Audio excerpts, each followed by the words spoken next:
प्रभु यीशु मसीह के नाम से आप सबों को जय मसीह। परमेश्वर की स्तुति हो। इस नए वीडियो में मैं आपका बहुत बहुत स्वागत करता हूं। और आज जो मैं वीडियो बनाने वाला हूं बहुत ही खास है मेरे दोस्तों। इस वीडियो को शुरू से अंत तक आप ज़रूर सुनिएगा और इसे लाइक शेयर और प्लीज़ इसे सब्सक्राइब कर लीजिएगा। जी हाँ मेरे दोस्तों, और जो आज मैंने विषय चुना है वो विषय है परमेश्वर आपका प्रार्थना क्यों नहीं सुनता है। जी हाँ मेरे दोस्तों, मैं आज इसी के बारे में मैं आपसे बात करने वाला हूँ। आप बहुत पुराने विश्वासी होंगे, आप आराधना प्रार्थना करने वाला बाइबल पढ़ने वाला व्यक्ति होंगे मेरे प्रियो, लेकिन आज आपके घर में आपकी समस्या बरकरार है। आप प्रार्थना करते हो लेकिन आपका प्रार्थना परमेश्वर आपको जवाब नहीं देता है। क्या आपने कभी अपने जीवन में अपने परिवार के साथ इस प्रकार से सवाल किए हैं कि मैंने परमेश्वर से इतना प्रार्थना किया, इतना सालों से आराधना जा रहा हूँ, दुआ कर रहा हूँ मेरे प्रियो, बाइबल पढ़ रहा हूँ, लेकिन परमेश्वर मेरे परिवार को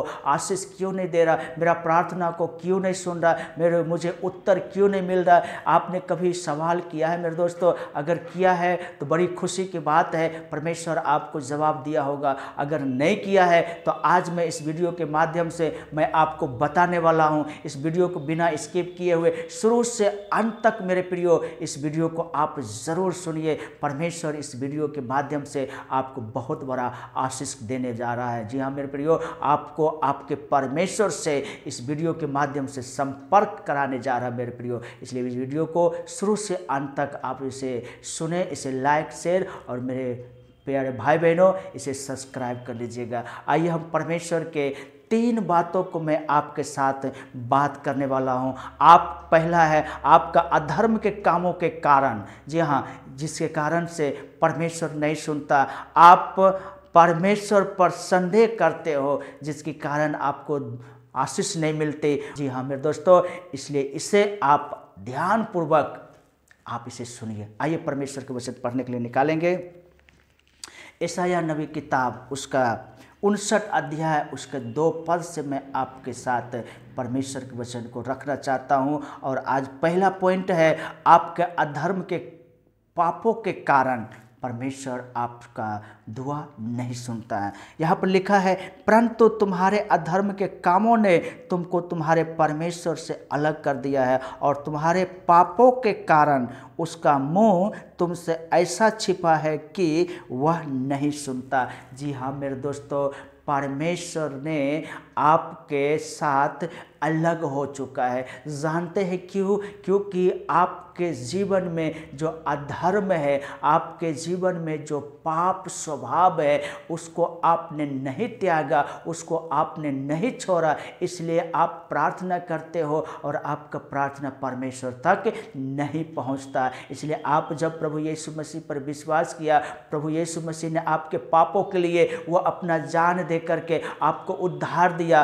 और जब आप पिता पुत्र पवित्र आत्मा के नाम में आप बपतिस्मा लिया, उसी समय परमेश्वर ने आपको उद्धार कर दिया। और आपने जब उनके नाम से जीवन जीना शुरू किया तो क्या आप अपने जीवन से वो अधर्म के कामों को, वो पाप के स्वभावों को क्या आपने छोड़ा है, या अभी भी उनको लेकर के मेरे प्रियो चल रहा है? जी हाँ मेरे प्यारे परमेश्वर के प्यारे लोगों, आप अपने इंसान से छुपा सकते हैं, अपने परिवार से छुपा सकते हैं, अपने पादरियों से छुपा सकते हैं, लेकिन आपका परमेश्वर आपको देख रहा है। इसलिए जब आप प्रार्थना करने के लिए परमेश्वर के वेदी पर आप बैठते हो, हे मेरे परमेश्वर के लोगों, तो उस समय परमेश्वर आपको देख रहा है कि आप अपने पाप स्वभाव को लेकर के मेरे पास आए हो। इसलिए आपका प्रार्थना सुनी नहीं जा रही है। इसलिए मेरे प्रियो, आपको करना क्या है? सबसे पहले प्रभु यीशु मसीह पर जब आपने विश्वास किया तो उसने आपके अधर्म के कामों को धो दिया और आपको बस करना उनको छोड़ करके यीशु पर विश्वास करना है। और उसके बाद जब आप उस पाप अपराध को त्याग देंगे, छोड़ देंगे, उनके जीवन से आप निकल जाएंगे मेरे प्रियो, तब जाकर के आप परमेश्वर से प्रार्थना करेंगे, आप हल्का महसूस करोगे मेरे प्रियो। और जब आप परमेश्वर के वेदी पर बैठोगे और दुआ करोगे, परमेश्वर आपके प्रार्थना को तुरंत सुनेगा। जी हाँ, बाइबल में ऐसे कई उदाहरण है। जी हाँ मेरे दोस्तों, आप हिजकिय्याह राजा के बारे में सुना होगा, उसने तुरंत प्रार्थना किया, परमेश्वर ने उसको जवाब दिया। आहब के बारे में सुना होगा, उसने तुरंत प्रार्थना किया, परमेश्वर ने उसे जवाब दिया। जी हाँ मेरे प्रियो, इसलिए आप अपने अपराध को, अधर्म के कामों को त्याग दीजिए और प्रभु यीशु मसीह के पीछे हो लीजिए और उनसे प्रार्थना कीजिए। आप अपने बाल बच्चों के लिए प्रार्थना कीजिए, आप अपने कार्यों बिजनेस के लिए, खेतीबाड़ी के लिए प्रार्थना कीजिए, आप अपने स्वास्थ्य के लिए प्रार्थना कीजिए। जरूर परमेश्वर आपको प्रार्थना को सुन करके आपके परिवार में आशीष करेगा। और दूसरा है, आप परमेश्वर पर संदेह करते हो। यहाँ पर परमेश्वर के वचन लिखा हुआ है, याकूब उसका 1 अध्याय उसका 6 और 7 पद में इस प्रकार से लिखा है, पर विश्वास से मांगे और कुछ संदेह ना करे, क्योंकि संदेह करने वाला समुद्र के लहर के समान है, जो हवा से बहती और उछलती है। ऐसा मनुष्य यह न समझे कि मुझे परमेश्वर से कुछ मिलेगा। जी हाँ मेरे प्रियो, परमेश्वर का वचन यहाँ पर बताता है, जब आप परमेश्वर पर भरोसा विश्वास करते हो, प्रार्थना करते हो, तो आप उन पर संदेह भी करते हो क्या? अगर संदेह करते हो तो आपको उनसे कुछ भी नहीं मिल सकता। और संदेह करने का मतलब कैसा होता है, जो कि वो परमेश्वर के वचन में लिखा है, समुद्र के पानी के समान जो बहती है, उछलती है, बैठती है, उछलती है, बैठती है। इस प्रकार से बताया, जब आप परमेश्वर के इस वेदी पर बैठ करके प्रार्थना करते हो और प्रार्थना करके आमीन करके जब उठते हो, तब आप क्या कहते हो?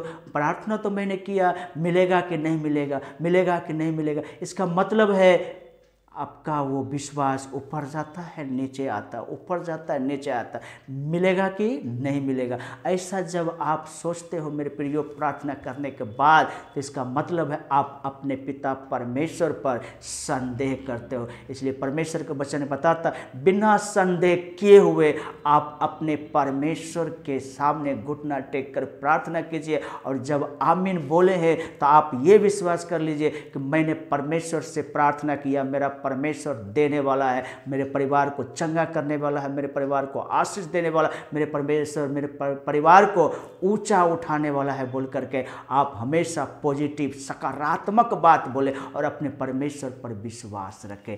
तब देखिए मेरे प्रियो, आपके परिवार में आशीष आता है और आपका परमेश्वर आपकी प्रार्थना को भी सुनेगा। और तीसरा और अंतिम बात है, बुरी इच्छा से मांगते हो क्या? इस पर हम परमेश्वर के वचन इसी याकूब उसका 4 अध्याय 3 पद में इस प्रकार से लिखा है, तुम मांगते हो और पाते नहीं, इसलिए कि बुरी इच्छा से मांगते हो, ताकि अपने भोग विलास में उड़ा दो। जी हाँ मेरे प्रियो, जब आप परमेश्वर से प्रार्थना करते हो और जब उससे खाने पीने के लिए कुछ ऐसे चीज़ों को मांगते हो जो आपको ज़रूरत है, तो मेरे प्रियो परमेश्वर आपके मन को जांचता है। जब आप मांगते हो तो कौन सी इच्छा से मांगते हो? क्या मैं परमेश्वर से मांग लेता हूँ, परमेश्वर मुझे देगा और मैं उसे दारू शराब में उड़ा दूँ? नहीं मेरे प्रियो, आप अगर इस इच्छा से मांगते हो तो परमेश्वर आपको कदाचित नहीं दे सकता है। आपने उरा पुत्र के बारे में आपने सुना होगा मेरे प्रियो,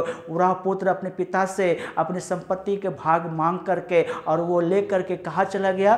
दूर देश। और दूर देश जा करके अपने दोस्तों में दारू शराब, ऐशो आराम और दुनियावी बातों में वो सारे पैसे को भोग विलास में उड़ा दिया। मेरे प्रियो, पिता ने उसको दे दिया, लेकिन उसने खर्चा कहाँ जाके किया? दुनिया के भोग विलासों में। मेरे प्रियो, इस प्रकार से परमेश्वर कहता है, मांगते हो लेकिन तुम पाते नहीं, क्योंकि तुम बुरी इच्छा से मांगते हो। इसलिए मेरे प्रियो, अपने इच्छा को बदलिए, अपने सोच को बदलिए और परमेश्वर के इच्छा में अपनी इच्छा को मिला दीजिए। मेरे प्रियो, जब आपकी इच्छा परमेश्वर की इच्छा के अनुसार बन जाए और जब आप प्रार्थना करोगे, मेरे प्रियो, मेरा परमेश्वर, देने वाला परमेश्वर आपको सब कुछ देगा। जो आप चाहते भी नहीं है, उससे बढ़ करके मेरा परमेश्वर आपको देगा। इसलिए आज जो हमने सीखा है वो है, हमारा परमेश्वर हमसे क्यों अलग है? क्योंकि हमारे आपके अधर्म के कामों के कारण परमेश्वर आपके दुआ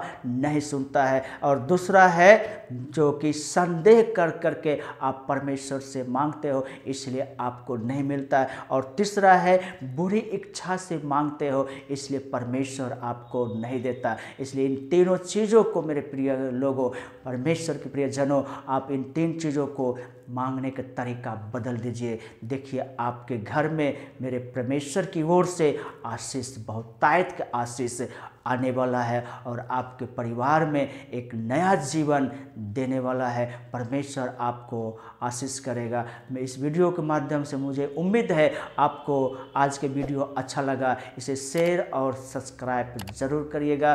परमेश्वर आप सबको आशीष करे। आमीन।